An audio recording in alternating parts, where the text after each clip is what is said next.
अस्सलामुअलैकुम नाज़रीन, मैं हूं आपका होस्ट फैसल शाह। आप देख रहे हैं अबाउट डिजिटल यूट्यूब चैनल, हमारे फेसबुक पेज। आपने हमारी वीडियो देखने के लिए टाइम निकाला, आपका बहुत बहुत शुक्रिया। बनाए समझे चैनल को सब्सक्राइब करें। नाज़रीन, इमिग्रेशन टू तुर्की बाय फैसल शाह एक सीरीज़ है जो कि मेरी वफ़ डिजिटल यूट्यूब चैनल के ऊपर आती है। उसकी वीडियो नंबर 3C है, जिसमें मैं आपको बताऊँगा कि तुर्किश स्टूडेंट वीज़ा कैसे ले सकते हैं। प्रोसीजर बताऊँगा, क्या क्या डॉक्यूमेंट्स चाहिए, किस तरीके से वेरीफाई करने की ज़रूरत है। और ये मैं यूनिवर्सिटी लेवल के स्टूडेंट्स की बात कर रहा हूँ, स्कूल या कॉलेजेस के नहीं।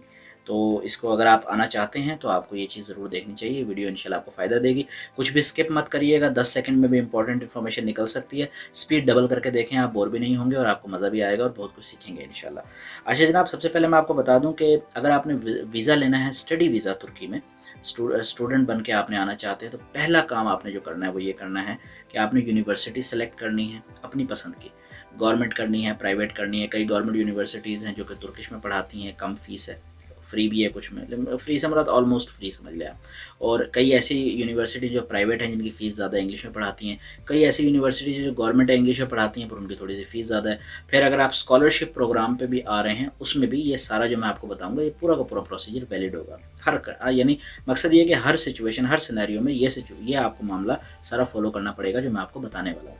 अच्छा जनाब, यूनिवर्सिटी सेलेक्ट कर ली, कोर्स सेलेक्ट कर लिया। एक एग्जांपल लेता हूँ मैं, एक जवार नाम के लड़के की, जो कि लेट्स से कि कराची में रहता है, और उसने ये डिसाइड किया कि मैंने जाना है इस्तांबुल के अंदर और मैंने जो है वहाँ से MBBS करना है, ठीक है, मेडिकल पढ़ना है। पहला काम मेडिकल यूनिवर्सिटी उसने सेलेक्ट कर ली। अच्छा, उसके बाद दूसरा काम मैट्रिक और इंटरमीडिएट या उसके इक्वलेंट जो A लेवल O लेवल जो भी है, उसको आपने सबसे पहले HEC higher education commission of Pakistan से टेस्ट करवाना है। दूसरे नंबर पे आपने उसको फॉरेन ऑफिस ऑफ पाकिस्तान से टेस्ट कराना है। इनके ऑफिस लाहौर, इस्लामाबाद, कराची में हैं। आप इन पर्सन भी जाके करा सकते हैं, बाय कुरियर भी करा सकते हैं। मैं प्रेफर करता हूँ बाय कुरियर कराना, क्योंकि आने जाने की जितनी ख्वारी और किराया लगता है आपका, आप आराम से बैठ के और अपने डॉक्यूमेंट्स प्रिपेयर करें, इतने आपकी चीज़ें टेस्ट होके आ जाएंगी। उसके बाद वो डॉक्यूमेंट्स जब आप भेजेंगे यूनिवर्सिटी को, यूनिवर्सिटी उनको असेस करेगी, और असेस करने के बाद अगर आप वो आपका एडमिशन एक्सेप्ट करते हैं तो वो आपको एक इन्विटेशन लेटर देंगे। वो लेटर आपका लगेगा वीज़ा अप्लाई करते हुए। ठीक हो गया जनाब। तो आपको फ़ीस यूजुअली एक सेमेस्टर की फ़ीस एडवांस में भरनी पड़ती है। तो आपको इन्विटेशन लेटर आ जाता है यूनिवर्सिटी की तरफ से। अब आप रेडी हैं वीज़ा अप्लाई करने के लिए। एडमिशन ले लिया, एक सेमेस्टर की फ़ीस भर दी, वहाँ से इन्विटेशन लेटर आ गया। अब चलते हैं अगली रिक्वायरमेंट पे, जो कि एम्बेसी आपसे डॉक्यूमेंट्स मांगेगा। जनरल रिक्वायरमेंट जो है यूँ समझिए कि स्टूडेंट वीज़े के लिए इन तुर्की, वो ये है: पासपोर्ट मिनिमम 6 महीना वैलिड। बट एक्चुअली में ये एक जनरल इन्फो है, यूजुअली ऐसा नहीं होता। अगर आप 4 साल के लिए आ रहे हैं तो आप 5 साल वैलिड पासपोर्ट पे आएंगे यकीनन। But minimum 6 months from the date of your departure आपका पासपोर्ट वैलिड होना चाहिए, और ज़्यादा ही होना चाहिए, क्योंकि तुर्की आके आपने रेजिडेंस परमिट अप्लाई करना है। पासपोर्ट कम होगा तो आपको बड़ी टेंशन परेशानी हो जाएगी। अच्छा, 2 passport size photo white background के साथ, जिसमें कि आप यूँ समझिए कि पासपोर्ट साइज़ जब आप उनको बोलेंगे तो उनको पता है कि क्या करना है, और उनको स्पेसिफिकली आप वीज़े के लिए बता दें तो वो आपको बेहतर तरीके से गाइड करेंगे। और बेसिकली बायोमेट्रिक फ़ोटोज़ आपको चाहिए होते हैं, सेल्फी वगैरह नहीं चलती। अच्छा, उसके बाद जनाब आपको स्टूडेंट वीज़े के ऊपर भी होटल बुकिंग चाहिए होती है। तरीक़ेकार बेसिकली ये, जब आप तुर्की में लैंड करेंगे, ज़ाहिर-सी बात है आप पहले ही दिन यूनिवर्सिटी नहीं पहुँच जाएँगे। पहले ही दिन आपको हॉस्टल या डॉर्मेट्री या रहने के लिए कोई किराए पे रूम नहीं मिल जाएगा, ये तो डेफ़िनेट सी बात है। कम से कम 7 दिन का आपके पास जो है वो बुकिंग बैकअप हो, किसी होटल का या किसी यूँ समझिए कि लाउंज वगैरह का, और वो आपको कन्फर्म दिखाना पड़ेगा on the visa application form. और वो वैसे पहले फ्री हो जाता था, अब फ्री नहीं होता, आपको पैसे पे करने पड़ते हैं क्रेडिट कार्ड से, और उसके बाद में वो आपको डॉक्यूमेंट मिल जाता है। अगर बाद में आपका वीज़ा ना लगे, खुदा ना खास्ता, या आप तुर्की आते हैं, आके आप 2 दिन वहाँ रहते हैं, आपको कोई और जगह मिल जाती है, तो रिमेनिंग 5 दिन के पैसे आप रिफ़ंड उनसे ले सकते हैं। थोड़ी बहुत कटौती के बाद वो देते हैं। उसके बाद आपको स्टूडेंट वीज़े के ऊपर एयर टिकट चाहिए, वन वे, टू वे नहीं चाहिए। ज़ाहिर-सी बात है, आप स्टूडेंट हैं, आप जा रहे हैं, आपने फ़ौरन वापसी नहीं आना, वन वे टिकट इनफ है, पर हो कन्फर्म। और यूजुअली एम्बेसी को अगर आप टिकट ख़रीद के कन्फर्म टिकट की कॉपी साथ लगा दें, वो बेहतर है। लेकिन जब आप अप्लाई कर रहे हैं उससे 1 महीने के बाद की टिकट खरीदें, क्योंकि तकरीबन महीना प्रोसेस में लग सकता है। अच्छा जनाब, उसके बाद आपको पुलिस कैरेक्टर सर्टिफिकेट चाहिए पाकिस्तान से। कभी कभार एम्बेसी कहती है कि वो मिनिस्ट्री ऑफ फॉरेन अफेयर्स से टेस्ट कराएं, कभी कभार कहती है नहीं चाहिए। जस्ट आप साथ सिंपल लगा दें, रिक्वायर्ड होगा तो वो आपको बता देंगे। उसके बाद जनाब, सबसे पहली चीज़, जो यूनिवर्सिटी से आपने लेटर मंगवाया था, याद है आपको, कि भाई हमने इसको एडमिशन दे दिया, अब इसको आप वीज़ा दे दें, ये आके हमारे पास पड़ेगा, वो लेटर साथ लगेगा। और मेरी एक बात आपने ध्यान रखनी है, तुर्की से कोई भी डॉक्यूमेंट आपको पाकिस्तान आया और आपने एम्बेसी में दिया, वो इंग्लिश ज़बान में नहीं चाहिए, इंग्लिश ज़बान में नहीं चलेगा, वो तुर्किश ज़बान में आपको चाहिए। अगर आपको आपकी यूनिवर्सिटी इंग्लिश में भेजती है, आप उसे कहें ठीक है इंग्लिश में भेज दिया, इसकी मुझे एक तुर्किश कॉपी भी भेजें, क्योंकि मैंने वीज़ा लेना है और मुझे वीज़ा वो अदरवाइज़ देंगे नहीं। ठीक है, तो आपको तुर्किश में वो लेटर भी साथ लगाना है।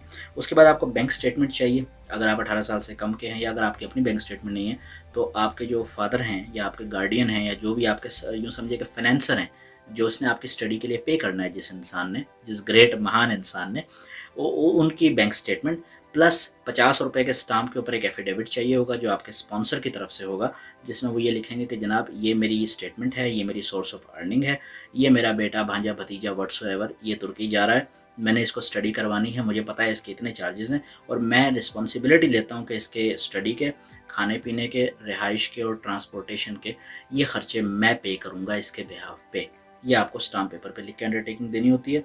और उसके बाद जनाब एक चीज़ आपने याद रखनी है जो मोस्ट इंपॉर्टेंट, अक्सर गलती मुझसे भी ये गलती हुई थी जब मैं वीज़ा अप्लाई करने गया था, कि मेरा इनविटेशन लेटर भी मैंने इंग्लिश में जाकर उनको पढ़ा दिया था। मेरा तो खैर फील्ड भी ऐसा था कि वो इसलिए इंग्लिश में दिया था, उन्होंने मुझे एविएशन में इंग्लिश में देते हैं, लेकिन एनीवे आपको तुर्किश में चाहिए। तो मैं दोबारा गया, मैंने जाकर दोबारा उनसे तुर्किश मांगा, तुर्किश फिर दिया।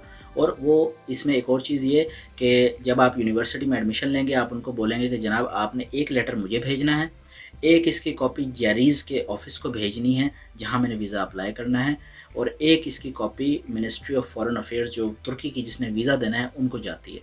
यानी इस्लामाबाद, लेट्स से अगर आप पंजाब से अप्लाई कर रहे हैं तो आपने इस्लामाबाद में आपका जाएगा डॉक्यूमेंट्स, या सिंध में है तो कराची जाएगा। तो आपने उनको ये कहना है कि एक कॉपी मुझे भेजो, एक कॉपी जैरीज़ को भेजो जिस ऑफिस में मैंने करवाना है, ईमेल उनको आप प्रोवाइड करेंगे यूनिवर्सिटी को, और तीसरी कॉपी आपने भेजनी है कराची एम्बेसी में अगर आप सिंध से अप्लाई कर रहे हैं, और नॉर्थ में हैं तो लाहौर या इस्लामाबाद जहाँ भी आप अप्लाई कर रहे हैं वहाँ की एम्बेसी में भी। क्योंकि जब आपकी एप्लीकेशन जाएगी आप एक एप्लीकेशन पेपर साथ लगाएंगे जो आपको भेजेंगे, लेकिन वो फेक हो सकता है, फ्रॉड हो सकता है। जैरीज़ को ये कैसे पता चलेगा कि इस यूनिवर्सिटी ने इसको दाखिला दिया है? वो अपने ईमेल में जाके आपका नाम डालेंगे, उनको जब लेटर मिल जाएगा फ्रॉम यूनिवर्सिटी कि ये बंदा जेन्युइन है तो वो आपका डॉक्यूमेंट्स रिसीव करेंगे। फिर वो आपके डॉक्यूमेंट्स को जब भेजेंगे आगे कराची, इस्लामाबाद या लाहौर, तो उन एम्बेसी वाले भी वो ये वेरीफाई करेंगे सिस्टम में डाल के, उनके पास इतना टाइम नहीं होता कि वो यूनिवर्सिटी में हर बंदे के लिए कॉल करें, तो वहीं पे देखेंगे ईमेल उनको रिसीव होगा, फ़ौरन ठग वीज़ा लग के आपके हाथ में आ जाएगा। तो ये जो मैंने डिटेल दी है इसको आप एक दफ़ा भले फिर से सुने, नोट डाउन कर लें। ये अगर आप तरीक़ाकार फ़ॉलो करते हैं तो इंशाअल्लाह ताला आपका वीज़ा रिफ्यूज़ होने के चांसेस बहुत कम है, आपको किसी एजेंट को कोई पैसे देने की ज़रूरत नहीं पड़ेगी। अच्छा जनाब, ये एम्बेसी इसके अलावा भी कोई डॉक्यूमेंट्स मांग सकती है, वो आपको बताएंगे अगर उन्हें कुछ चाहिए होगा। जैसे मेरी बार में उन्होंने कहा था कि आपका वीज़ा अप्रूव हो गया है, लेकिन आप आएँ और हमें $10,000 दिखाएँ कि आपके पास हैं तो फिर हम आपको जाने देंगे। तो मैं $10,000 का एक बैंक ड्राफ्ट बनवा के लेके गया था, जस्ट उन्होंने एक देखा और देख कर उन्होंने वीज़ा दे दिया था मुझे आधे घंटे के बाद। तो वो उनकी अपनी-अपनी मर्ज़ी है, यूजुअली ऐसा होता नहीं है, क्योंकि मेरा स्पेशल केस था, मैं किसी यूनिवर्सिटी में नहीं जा रहा था, शायद इसलिए उन्होंने माँगा होगा। एनीवे, तो फर्दर डॉक्यूमेंट्स माँगी जा सकती हैं। प्रोसेसिंग टाइम जो स्टूडेंट वीज़ा है उसके लिए मिनिमम टाइम 3 हफ़्ते और मैक्सिमम टाइम 6 हफ़्ते लगते हैं, लेकिन यूजुअली 1 महीने के अंदर डिसीजन होके आ जाता है। मेरा 28वें दिन आया था। अच्छा जनाब, उसके बाद में आपने पैसे जो भरने हैं, कितने भरने हैं? वीज़ा फ़ीस इस वक्त तुर्किश रिपब्लिक की जो है वो 17,500 और ₹5,000 उनके चार्जेस हैं जो आपकी वीज़ा अप्लाई करवाएंगे। जेरीज़ कोरियर सर्विस समझ लें इसे, या वीज़ा फैसिलिटेटर सेंटर व्हाट्सोएवर, पर इनके ज़रिए ही अप्लाई करना है, आपके पास कोई और रास्ता नहीं है। सारे डॉक्यूमेंट्स आप खुद बनाएंगे, फ़ाइल खुद बनाएंगे, बट इनके पास जाएंगे, एक दफ़ा उसको गो थ्रू करेंगे, कोई चीज़ कम है आपको बताएंगे भी पूरी करके ले आएँ, और इनको आप जाके ₹22,500 अब की डेट के हिसाब से देंगे। आगे आगे ये रेट कम ज़्यादा हो सकता है, ज़्यादा ही होगा यूजुअली, वो आप उनकी वेबसाइट पे जाके देख सकते हैं। तो जनाब, ये हमारी वीडियो सम अप होती है स्टूडेंट वीज़े के हवाले से यूनिवर्सिटी में। और ज़वार भाई जो एमबीबीएस करने आ रहे थे उन्हें हम गुड लक कहते हैं, या फॉर दैट मैटर कोई भी हो। मेरी तो ख्वाहिश होती है कि मैं फ्री ऑफ कॉस्ट लोगों को एजुकेट करूँ इस हवाले से अपने एक्सपीरियंस से, और किसी से कोई पैसे नहीं मांगता मैं। हाँ, सपोर्ट प्यार ज़रूर मांगता हूँ। वो कैसे? कि सब्सक्राइब कर दें, बेल आइकॉन दबा दें, लाइक कर दें, और अगर आपका कोई दोस्त आना चाहता है पढ़ने के लिए तुर्की तो उसके साथ शेयर करें, इंशाल्लाह उसे फ़ायदा होगा। पाकिस्तान से दावत।